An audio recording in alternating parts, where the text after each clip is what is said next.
Unlad, Pilipinas.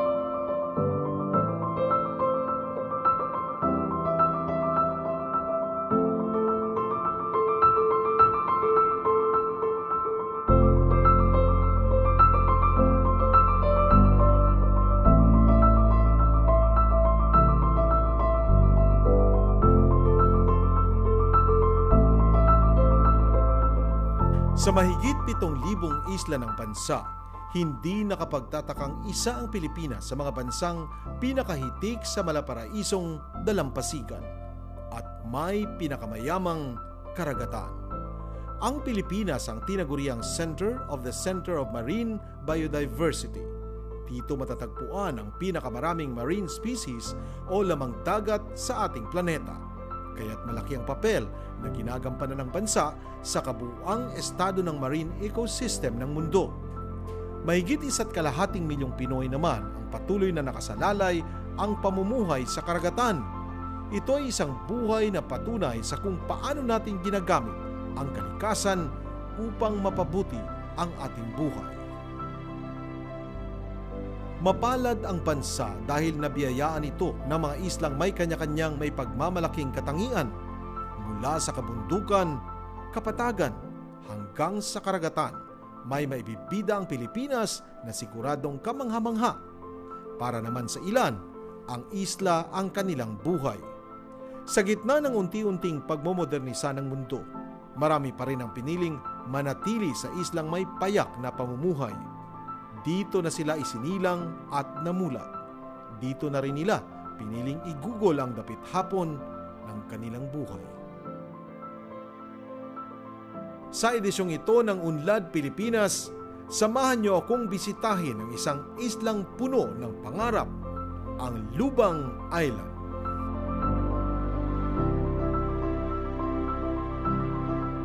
Naabutan ng grupo ang ilang mga mangingisda na katatapos lamang pumalaot sa isla ng Cabra.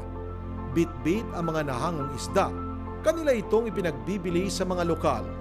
Pangingisda ang pangunahing hanapbuhay sa isla.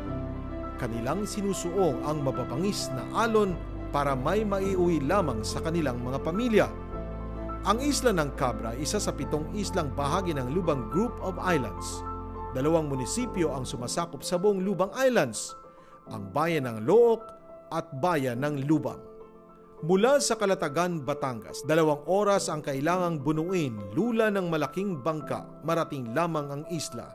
Mula naman sa bayan ng Looc, halos 1 oras ang biyahe patungong Lubang. Pagsilip ng liwanag, isa-isang nagbabagsakan ang mga nahuling lamang dagat. Dala ang higanting banyerang puno ng isda, hindi magkaumayaw ang mga mamimili. Tila musika ang ingay ng pantalan, senyales ng masiglang kalakalan. Isang eksenang normal na para sa mga taga-isla. Noon ay naging problema ang walang habas na panghuhuli ng isda gamit ang iligal na pamamaraan. Batid ng lokal na pamahalaan ang masamang epekto nito, kaya pinaigting nito ang paglaban kontra dito. Yan ang biggest challenge kasi katakot-takot ang illegal fishing. And I should like to say naman na siguro kung noong una 100% yung sa kabatayan natin sa illegal fishing, hindi ko naman sasabihin na nawala entirely. Ay siguro naman kung mga natitira na dyan, siguro mga 2-3%. Hindi mo maiwasan. Kasi talagang merong matitigas ang ulo. But I think we're in control. Sa may gitnang kalupaan naman ng isla, matatagpuan ang ilang malalaking palaisdaan.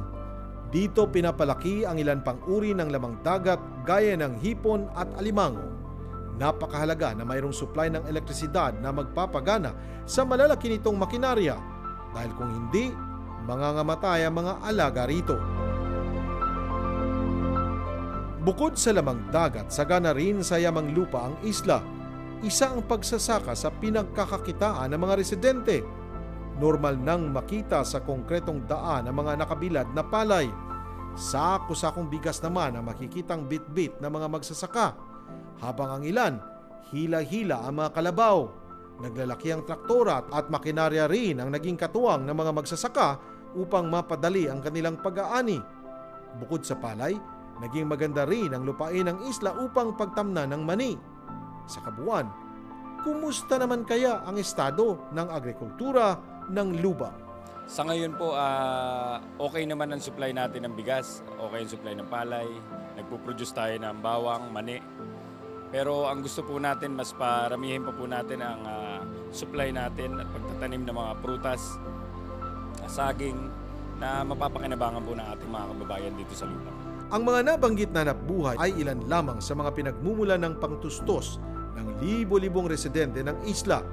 Ang mga ito'y tanda na nananatiling primitibo ang kanilang pamumuhay. Sa mga nakalipas na dekada, naging mailap ang oportunidad para sa mga residente.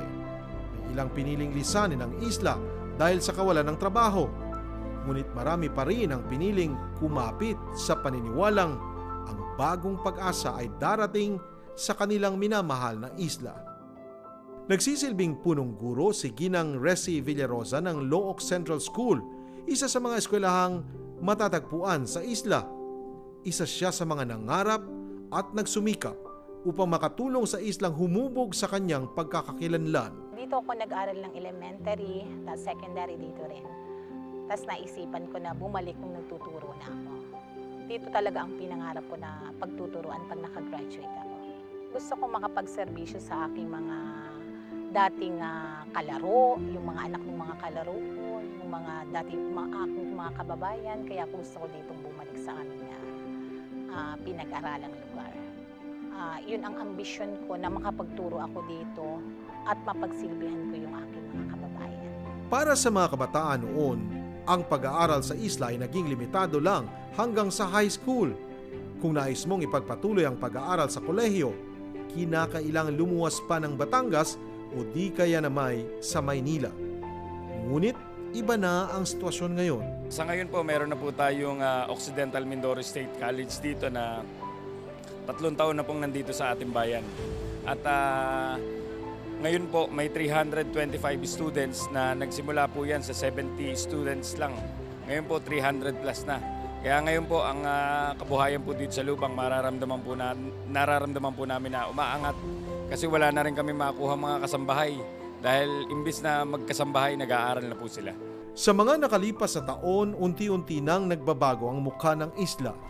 Ito'y dahil sa masidhing pagnanais ng pamahalaan at komunidad na sama-samang maiangat ang isla at makilala bilang isang mapayapat, masaganang pamayanan. Kung dati tradisyonal na estilo pa ang pagsasaka, ngayon unti-unting niyayakap ng mga magsasaka ang makabagong paraan. Sa ngayon, ongoing ang development namin sa farming. I'm very happy na naging very receptive yung mga farmers sa mga modern technology na ini-introduce namin. At first, medyo hesitant sila eh. Ngayon, nakakatuwa kasi talagang voluntad silang uma-attend ng mga tinatawag naming, ang tawag namin doon isa na field school eh. So, okay sila ngayon. Plus, of course, we have graduated into from traditional rice into hybrid, and ang production is napakaganda. Dahil unti-unti nang natutugunan ang pangangailangan sa pagsasaka, gayon din sa problema sa produksyon ng isda, isa pa sa nakikitang paraan upang makilala ang isla ay sa pamamagitan ng turismo. Nagsimula kami sa pag-ahon, sa kabuhayan dito sa ating fisheries, napakaraming problema, at sa mga infrastructures. Sa ngayon naman, parang handa na kaming tahakin yung turismo. Sa ngayon po, dinidevelop po natin at tinutulungan po natin ang Tourism Office ng munisipyo para po ma-develop yung mga tourism sites. Saka yung ibang mga tourist destinations natin dito sa Lubang, pinopondohan po natin yan para po magkaroon ng mga road access. May malaking ambag ang turismo sa ekonomikong pagunlad ng isang lugar. Bukod sa salaping ipinapasok ng mga turista, Ito ang nagbibigay ng mas maraming oportunidad sa mga lokal. Kaya't kung lilinangin, tiyak na mas lalaki pa ang may tutulong ng turismo sa kaunlaran ng pamayanan. Batid ito ng lokal na pamahalaan ng Lubang at Looc, kaya't sa pagharap nito sa mga susunod na taon, ito ang kanilang pinagtuunan ng pansin. Ang bayan ng Lubang ay biniyayaan ng mayamang kasaysayan at kamanghamanghang likas na ganda na naghihintay masaksihan ng buong mundo. Pinakabantog ang Lubang sa Onoda Trail and Caves na pinagkublian ng huling sundalong Hapon na sumuko matapos ang ikalawang digmaang pandaigdig sa bansa. Siya ay si Lieutenant Hiroo Onoda. Taong 1945 nang unang napadpad si Onoda sa bundok kasama ang 3 pa nitong kapwa sundalong Hapon upang magtago sa mga sundalong Amerikano. Ilang buwan ang nakalipas, nagtapos ang gyera. Ngunit nanatili sila sa bundok at umaasa sa pangako ng nakatataas sa kanila na babalikan sila. Sa mga sumunod na taon, gumawa ng paraan ng pamahalaan ng Pilipinas upang kumbinsihin ang mga nalalabing sundalo na tapos na ang gyera. Naging mailap ang mga sundalo at kung saan-saan nagtatago sa bundok na ito hanggang noong 1974 nang sumuko ito. Ang kabundukan ng Puting Bato ang nagsilbing tahanan ng sundalong Hapon sa loob ng 3 dekada. Ipinangalan kay Onoda ang trail at ang mga kuweba rito. Bago marating ang mga kuweba, kinakailang bunuin ang mahabang trail. Paalaala sa mga nais umakyat, importanteng makipag-ugnayan muna sa Tourism Office ng Lubang bago tumungo. Doble ingat din ang pag-akyat dahil sa mga maaring mahulog na bahagi ng puno at mga malalaking sanga na nakahambalang sa daan. May mga maliliit na sapa ring kailangang tawirin. Sa unang stop ay mayroong maliit na kubo na maaring pagpahingahan ng mga turista habang nilalasap ang malamig na simoy ng hangin. Bahagyang madilim ang paligid dahil natatabunan ng liwanag ng mga matatayog na punong ilang siglo na ang tanda. Mahigpit ding ipinagbabawal ang pagkakalat sa paligid, pagvavandal at pagpipinsala sa mga natural na itsura ng mga puno, gayon din ng mga bato. Matapos ang higit 30 minuto, narating ng grupo ang Cave 1, ang isa sa mahigit 5 kuwebang pinamalagian ni Onoda. Yung Cave 1, ito yung isa sa lugar na tinaguan ni Onoda. Actually, during rainy season, kapag mayroong masamang panahon, nag-i-stay sila dito sa cave. Marami siyang cave na tinitigilan kasi hindi siya nag-i-stay sa isang lugar. Nagtatransfer siya. Lalo kapag may naririnig siya na mayroong tao dyan sa baba, transfer siya sa another cave. Cave 2, Cave 3, Cave 4. Actually, mayroong mga cave pa nga na hindi na-open. Na sinasabi niya na ilan yan sa mga cave na nag-i-stay sila. Binisita rin ng aming grupo ang ilan sa mga kuweba rito. Ang pangalawang kuweba ay bahagyang mabato at masikip kumpara sa naunang kuweba. Gayon din ang ikatlong kuweba. Yari sa buhay na stalactites ang haligi ng mga kuwebang ito at pinamumugaran ng mga paniki. May kalayuan ang distansya ng mga ito sa isa't isa at pahirapan ang pag-akyat sa matatarik na daan. Noong dekada 70, nang may isang Hapon na photographer na mapang-ahas na umakyat sa bundok at nakakuha ng litrato ng sundalo. Pinakita niya ito sa commanding officer ni Onoda na si Major Yoshimi Taniguchi. Pumunta dito si Taniguchi personally may issue na yung order na tapos na yung gera. Onoda, kailangan mo nang bumalik ng Japan. So, that time, nung pumunta siya dito, nagkita sila ni Onoda. And then, pag saludo niya, sabay akap dun sa kanyang commanding officer. So, yun yung time na, sabi ni Onoda, tinupad niya yung kanyang pangako na babalikan siya. Isinuko ni Onoda sa pamahalaan ang armas na gamit niya. Ipinakita ng tour guide sa aming grupo ang bahagi ng aktwal na bayoneta ni Onoda na sa kasalukuyan ay nasa kanya. Ito yung bayonet niya. Ibinigay ito kay Sergeant De Pedra. So nung si Sergeant De Pedra ay namatay, patay na siya mga 2 years pa lang. Ibinigay ito sa akin ng kanyang anak kasi nalaman na nagtuturo ako dito. Isa rin sa mga dinarayong makasaysayang lugar sa bayan ng Lubang ay ang Parola ng Cabra. Meron din kaming century-old na lighthouse. Ito yung Spanish lighthouse sa Cabra Island. So sa ngayon, ang status niya is ruin siya. So tinutulungan kami ng Department of Tourism through TIESA. So may binigay sa aming pondo worth 20 million para sa restoration and rehabilitation. Mararating ang isla ng Cabra sakay ng maliit na bangka. Kalimitang malalakas ang alon sa baging ito, kaya't hindi madali ang pagpunta rito. Tsak namang sulit ang biyahe dahil sasalubong sa iyo ang magandang dalampasigan ng isla. Bukod sa lumang Parola, nakilala rin ang isla dahil sa di umano'y aparisyon ng mahal na birhen sa ilang mga estudyante noong 1966. Sa Cabra Island din ang apparition ni Mama Mary. So ito ay dinadayo ng mga pilgrims. Ang fiesta dito ay tuwing March 25. So pinaniniwalaan na yung mahal na birhen na mapaghimala ay nagpapakita sa mga pilgrims at saka yung istorya niya na meron siyang pinagpakitaan na 8 bata. Kasalukuyang isinaayos ang lugar at pinagtatayuan ng isang simbahan na maaring mabisita ng mga mananampalatayang Katoliko, partikular na tuwing mahal na araw.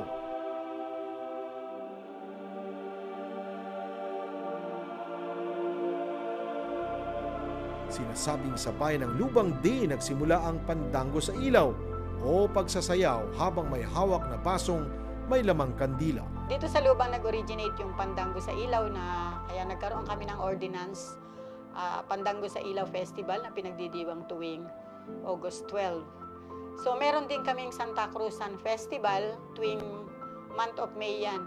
So bali 27 na long night yan na pinagdiriwang. Sa buong Pilipinas, ang alam namin sa Lubang na lang merong ganyan. Kasi doon sa iba, sagalahan na lang.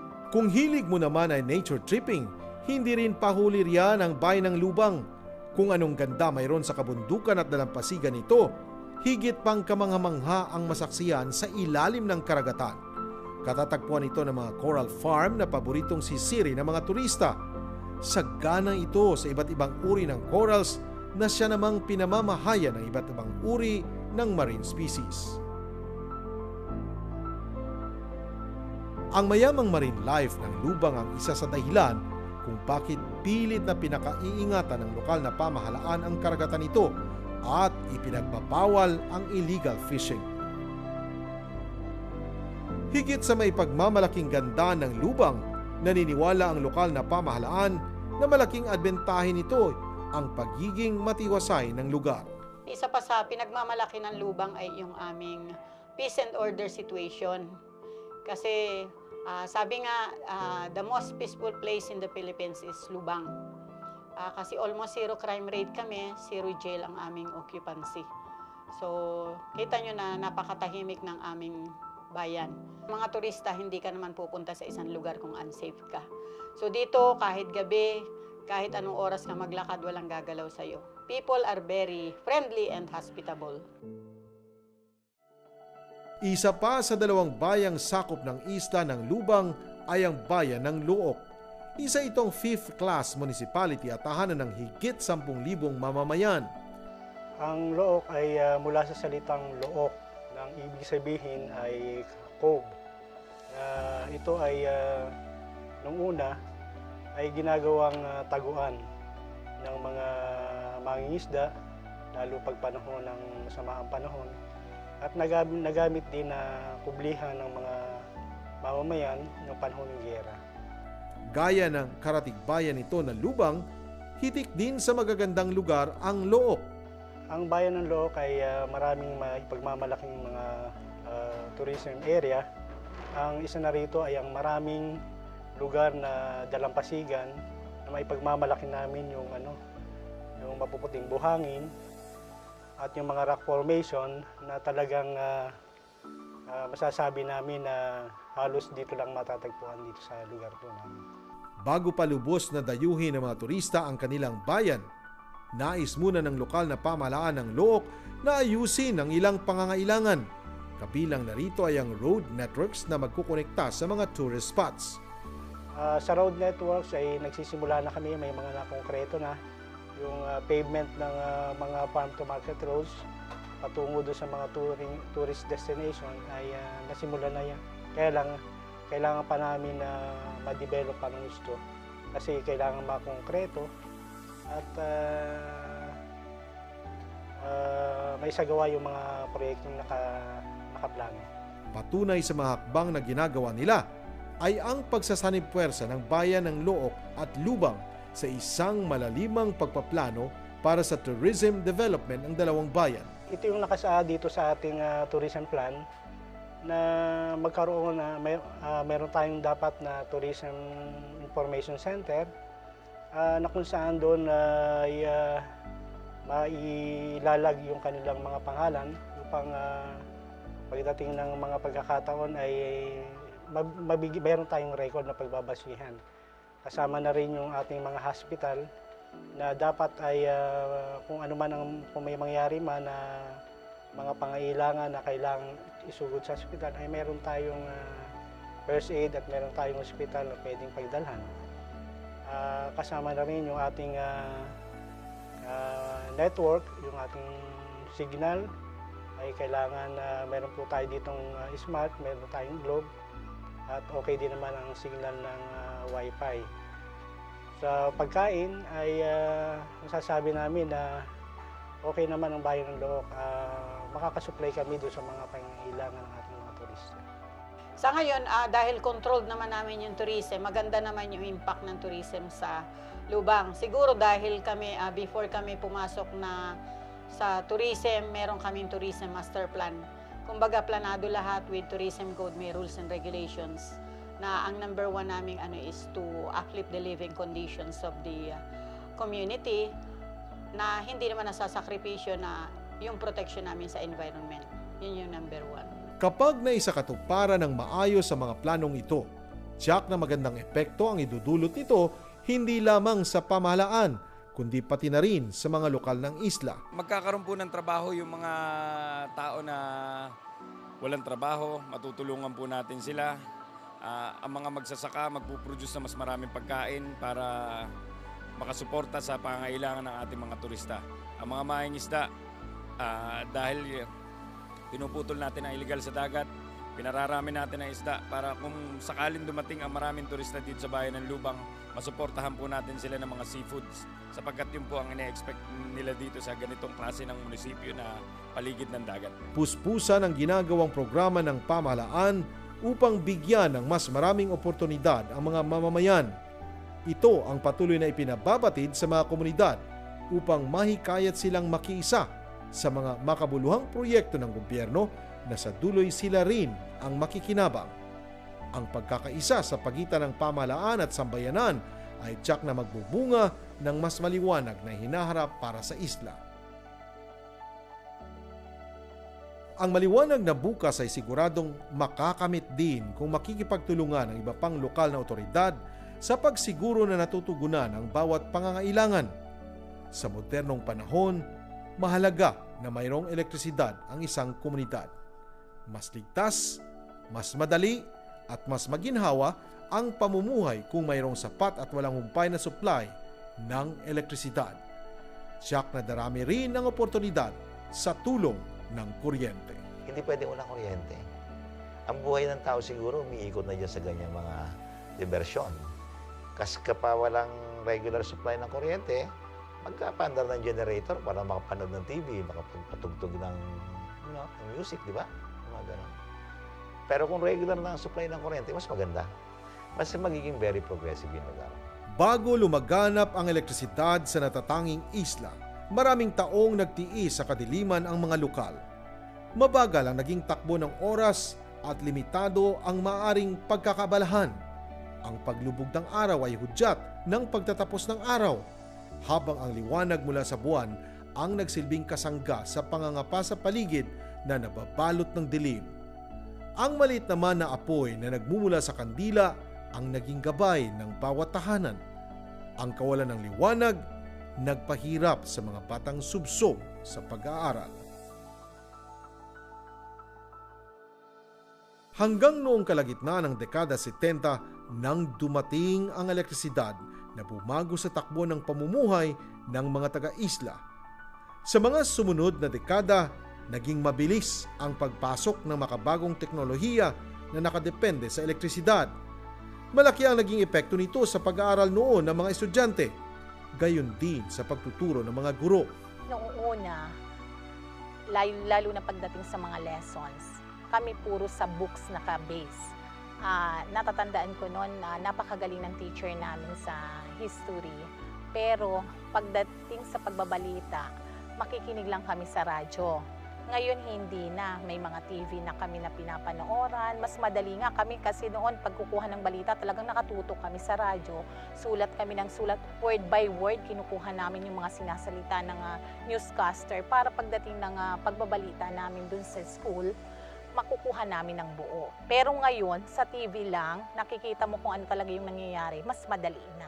Ngayon, mas maganda kasi gumagamit na yung mga teachers natin ng mga projector para makita talaga ang malaking pagkakaiba yung pagtuturo ng lessons sa science, yung mga systems of the body. Talagang makikita mo yung feature niya paggamit nila ng mga slide deck presentation na andun talaga.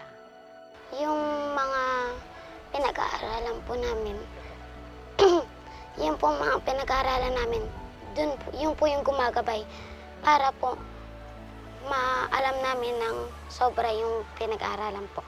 Yung kunyari po may mga arts work po kami, doon po namin ginagamit, may mga searching po, sinesearch na lang po namin doon, may mga oras naman po kami parang gumawa po doon.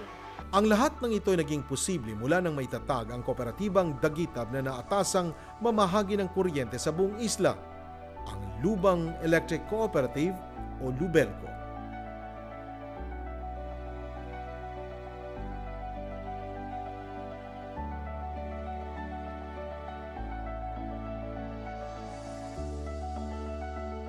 Ang Lubelco ang nagpapailaw sa buong isla ng Lubang, gayon din sa iba pang kalapit na maliliit na isla. Sa bisa ng Presidential Decree 206, nabuo ang Lubelco noong 1975 at nagsimulang maging operational noong 1978. Noong April 1890 nang pasinayan ang pagtatayo ng magiging pangunahing tanggapan ng kooperatiba sa Bagubag, Barangay Vigo. Noong 1989 naman, nang makipagkasundo ang Lubelco sa National Power Corporation na magsusupply sa kanila ng kuryente. Hanggang sa ngayon, sa NPC pa rin kumukuha ng supply ang Lubelco at kaiba noon, ngayon ay 24 oras na ang naibabahagi nito sa bawat tahanan sa Lubang. Isa sa mga kauna-unahang empleyado ng Lubelco ay si Ginang Priscilla Balibay, ang tumatayong General Manager ng kooperatiba. Nag-umpisa po akong maging bookkeeper ng Lubelco nung pumasok ako dito noong 1976. Tapos, na-promote po ako, naging finance manager. At nung December 2010, nag-start po ako as general manager ng Lubelco up to the present. Bilang isa sa mga unang kawani, saksi siya sa hirap na pinagdaanan ng Lubelco upang mapailawan ang kanilang malayong isla. Lahat po ng mga pagsubok o nasaksihan kong lahat sa Lubelco. Napakahirap po talagang itinayo ng Lubelco kasi ito po ay nasa isla. Mahirap ang sasakyan, yung pagdadala dito ng mga gamit, distribution line. Tapos marami talagang naging problema bago po na isakatuparan ang pagtatayo ng Lubelco. Matapos ang matagumpay na pagpapailaw sa mga sumunod na dekada, humarap ang Lubelco sa mas marami pang pagsubok. Pinupukol ng napakaraming reklamo ang serbisyo ng Lubelco hanggang sa pumagitna na ang National Electrification Administration sa issue. Naging ailing ko po ang Lubelco hanggang sa naging noong 2001 ang naging desisyon nga po ng NEA ay emerge kami sa Umeco. At mga almost 9 years po kaming na integrate sa Umeco. Pero napatunayan din nila na hindi pala naman pag-merge sa Umeco ang solusyon. Kaya ang ginawa po, ine-relinquish uli kami ng Umeco na maging isang cooperative uling ang Lubelco. Ang muling pagbabalik ng Lubelco bilang isang kooperatiba ay naging hudyat para sa mas marami pang oportunidad. Ito'y marahil sa tulong na rin ng nooy bagong punong tagapamahala at kinilala ang kooperatiba bilang isang turnaround cooperative. Nung ma-take over po kami ng Lubelco ulit, doon nga po ako nag-OIC muna hanggang sa naging manager ako. Pero by that time na maging general manager ako, within 2 months po, nagawa ko yung pagpapaganda sa Lubelco. Naging after mga 1 month, naging category B po agad ang Lubelco at by the year end, naging category A kami. Hanggang sa na-meet kong lahat yung criteria at ngayon po ay 4 years na kaming nasa AAA cooperative as per assessment ng NEA. Napaka-harmonious ng relationship namin with GM. Lahat ng magagandang programa niya na gusto niyang i-implement na pinapa-approve sa aming mga board, eh suportado po kami sa kanya. Kasi alam naman namin makabubuti po yan sa aming mga member consumers. Hindi makakamit ng Lubelco ang matagumpay na estado kung hindi rin dahil sa walang sawang pagtulong ng National Electrification Administration, gayon din ng Department of Energy. Ang pinagtuunan po natin ng pansin, siyempre ang Lubelco po ay 1975 pa, talaga po naman ang mga linya dito ay yung ibig sabihin deteriorated na. Kaya pag-upo ko po, humingi agad ako ng assistance sa NEA na kung pwede yung linya namin ay matugunan yung nasa mga critical side o line para po naman mapaayos ang serbisyo ng kuryente.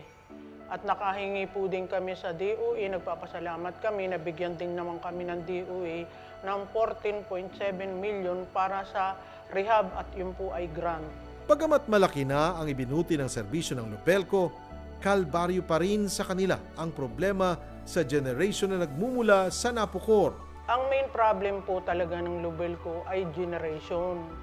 Actually po kami ay isa lang ang power provider, Napocor. Na alam po naman natin na ang Napocor, mga luma na ang mga genset as of ngayon. Pero pag halimbawa po nasiraan din sila, ang tagal ng proseso dun sa pagbibili-bili ng mga pyesa. Hindi naapektuhan po naman ang Lubelco kahit ang problema ay sa generation. At actually po, mayroon din po namang case na sa distribution din naman ang problem, pero nare-restore po naman kaagad ng mga technical men ng Lubelco. Sa ngayon, binubuo ng 24 na empleyado ang Lubelco. Di hamak na maliit na bilang kumpara sa iba pang kooperatiba. Sa katunayan, walang nagsisilbing supervisor sa bawat kagawaran ng kooperatiba. Sa kabila nito, kamanghamanghang natutugunan pa rin ng maayos sa mga pangangailangan hinggil sa operasyon ng kooperatiba. Yung pong empleyado ko, sa totoo lamang po, ay kakaunti. Ang approved plantilla po sa amin ay 35, pero kami po nagmumultitask function at 24 empleyado po lamang sa ngayon ang Lubelco. Ang mga empleyado po dito ay talagang nagtutulungan. Palibhasa nga po, ang gusto namin, magandang serbisyo, makapagbigay kami sa consumer, nandyan lang po naman sila na handang makiisa sa management ng Lubelco para po kung napaganda po naman ng Lubelco, hindi po naman tayo madamot na hindi ibigay yung para sa kanila. Batid ng NEA ang kakulangan ng Lubelco kaya't anumang katanungan at kahilingan ng Lubelco ukol sa pinansyal, teknikal at institusyonal na operasyon, bukas palad itong tumutulong. Sa totoo po lamang ang NEA napaka-full support sa cooperative. Lahat po ng hinihingi kong assistance sa NEA, lalo na po ang Lubelco nga, na kami po ay walang mga head dito, ay full support po sila, nag-a-assist po sila sa amin kung ang problema ko ay technical o sa institutional, nandyan lang po sila at palaging nakahandang tumulong sila, magbigay ng assistance.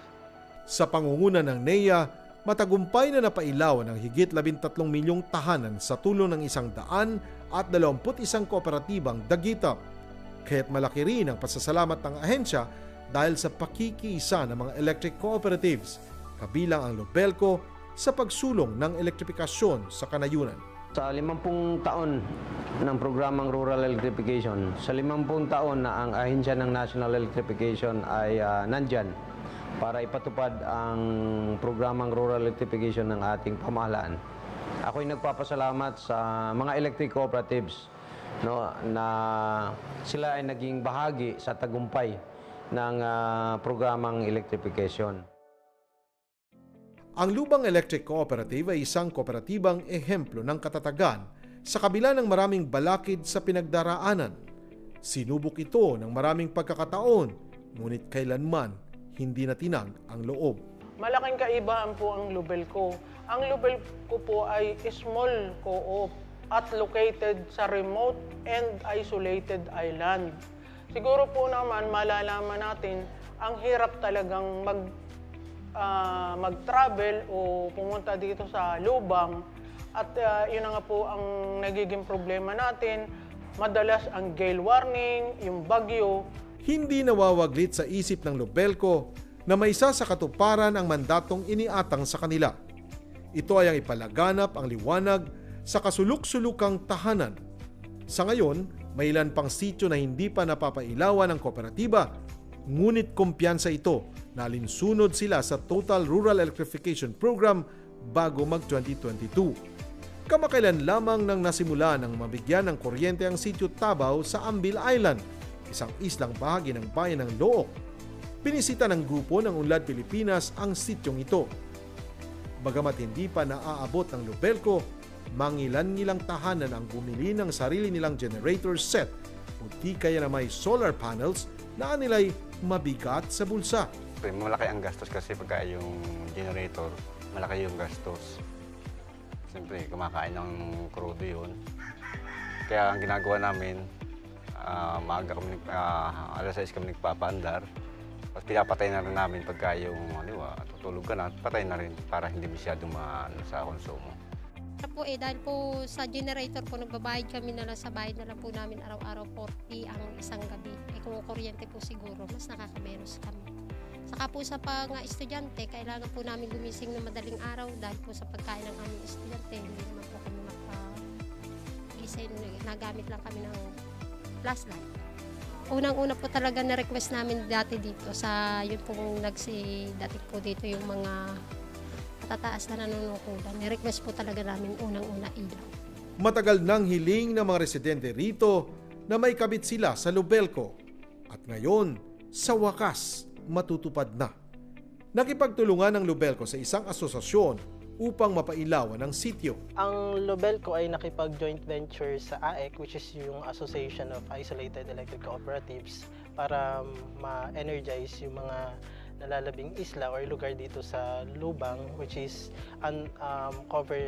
area coverage ng Lubelco para ma-energize. So ngayon, nagtatayo kami ng planta na sarili ng Lubelco, which is hybrid. Yun yung makina, then meron tayong solar or yung sa battery. Natagalan ng Lubelco sa pag-energize ng nasabing sityo dahil sa kakulangan sa aspeto ng generation. Ang problema kasi, kahit na magkabit ito ng pose at linya, ngunit wala namang mapagkukunan ng kuryente, hindi magiging posible ang elektrifikasyon. Ang Lubelco kasi is sa distribution business lang. So yung generation kasi is under NTC. Ngayon yung nagtayo kasi dito ng distribution lines. Ang sabi kasi ng DOE, at saka ng NEA, so kailangan i-energize. Ang problema kasi natin ngayon is sa NTC, hindi pa sila nagtayo ng planta. So ngayon yung sa part ng Lubelco, which is a distribution utility, okay na naman. So ngayon, ang in-improve natin is yung sa generation aspect sa isla.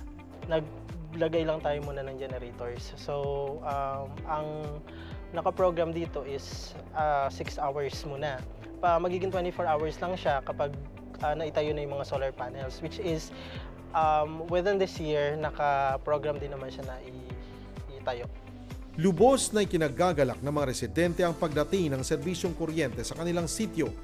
Ngayon, ganap nang ma-enjoy ng mga taga-isla ang kanilang mga appliances. Magbibigay daan ito upang umusbong ang marami pang pagkakitaan gaya ng maliliit na tindahan. Pangunahing hanapbuhay naman dito ang pangingisda at tiyak na malaki ang maitutulong ng kuryente sa pagpepreserba ng kanilang mga nahuli. Masaya po kami dahil yung pong aming mga appliances, matutingin tuloy-tuloy ng paggamit. Tapos yun, mga ref, makakabili na kami ng gano'n. Matutularan namin yung katulad sa kabila. Katulad po sa araw, 24 hours po yung target dito ng level ko. Yung po mga gamit na po namin yung mga planer namin, pagkapanday. Mga ganun po, makakapag-ilo na rin kami sa freezer. Ganun po, dahil sa generator po namin, hindi po kaya ang freezer. Ang pagalugad ng kooperatiba sa iba pang maaring mapagkunan ng kuryente ay isang inisyatibo tungo sa kanilang target na reliability ng serbisyo. Batid ng kooperatiba na may kalumaan na ang kasalukuyang power supplier nito. Itong kadalasang nagiging sanhi kung bakit malimit ang power interruption. Bukas ang pinto ng Lubelco sa posibilidad na humanap ng bagong magsusupply ng kuryente. Yung sinusunod po namin, yung proseso talaga ng gobyerno na dadaan po sa Competitive Selection Process, CSP, para po yung makuha nating power provider ay yung talagang makakapagbigay ng reliable and dependable service na pag alis ng napukor, yung maganda ang makuha natin. Hindi yung pagdating po ng panahon, ako ang masisisi ng taong bayan kasi pumayag ako doon sa hindi maaasahang mga power provider. Bukod sa elektrifikasyon, marami pang makabuluhang programa ang Lubelco para sa mga nasasakupan nito. Halimbawa'y ang pag-oorganisa ng mga consumer na malaking benepisyo hindi lamang sa operasyon ng kooperatiba, kung hindi pati na rin sa kapakanan ng mga kasapi nito. Mayroon na po kaming M-Shock, tapos mayroon na din kaming MCOs na bababa po rin yan doon sa barangay level. Magkakamayroon po din ng mga asosasyon doon para mabilis yung komunikasyon. Sa kasalukuyan po sila ay may quarterly meeting na idinadaos through MSD. Ganon din po, ang mga M-Shock, ganon din po. May mga quarterly meeting sila. At kung ano yung mga problema nila, ang president nila ang nag-re-relay sa amin sa board kung ano ang pwede naming magawa at mapa-approve sa aming board session. Isa si Ginang Rosalie Tria sa miyembro ng Multisectoral Electrification Advisory Council at isang MCO officer ng Lubelco. Aminado siya na mula na maging opisyal, doon niya lamang lubos na naiintindihan ang nangyayari sa kooperatiba. Yung awareness namin, dati hindi ganun po kalawak. Saka yung wala kaming nalalaman tungkol sa kung ano ang nangyayari sa Lubelco. Nang naging M-Shock member po ako, doon ko nalaman na yung mga nangyayari doon sa Lubelco, sa NPC. Doon po namin nalaman kung ano na talaga yung status ng Lubelco, kung ano po yung nangyayari pag nagba-brown out. Dati wala, nagminumura ng mga tao yung kapag wala ng ilaw. Pero ngayon, bilang isang M-Shock member, so kami na yun, salip na yung mismo sa opisina ng Lubelco, kami na yun nakikipag-ugnayan sa tao. Hindi magiging successful sa electric cooperatives kung ang mga electric consumers ay hanggang konsumo lang. Kailangan nilang maging involved sa usapin ng operation and management ng kanilang electric cooperative. They should be made aware na hindi lang hanggang switch on, switch off. No? Dapat they are aware of how the electric cooperative operates. That they will be made aware that the electric cooperatives is theirs. And so they should participate in the affairs of the electric cooperatives. But of course, they cannot participate if the electric cooperative, especially the board, the leadership, the management, will not engage them. They should be engaged through consultations, through meetings, through organizing. Isa pang naisisulo ng kooperatiba ay ang pagbibigay ng mapagkakakitaan o livelihood project sa mga consumer. Kasama po sa aming cash operating budget, approved na magkaroon ng livelihood para sa aming mga MCOs. At yan po ay ine-open po namin simula sa mga MSHAC namin, sa mga MCOs ding inorganize namin. Sinabi na po namin yan sa kanila na pwede silang mag-create ng mga livelihoods at handa po naman ang Lubel kung sumuporta sa kanila. Ang isa po sa mga unang naging proyekto po namin na aming ginagawa ngayon ay yung backyard gardening po. So may mga garden po kami na ibinigay sa amin, mga buto para itanim po namin sa mga bawat barangay namin. So dito po sa amin sa Barangay Bonbon, so dalawa po kaming MSHAC pero dalawa po kami nagtutulungan na para mapatupad namin yun. Yung pag-garden po para daw po mga fresh na yung mga gulay na aming kakainin dito.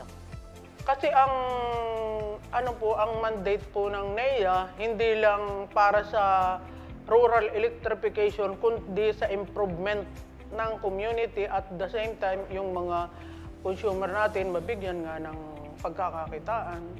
Sa modernong panahon, hindi mapasusubali ang katotohanang malaki ang gampanin ng elektrisidad sa inaasam na progreso.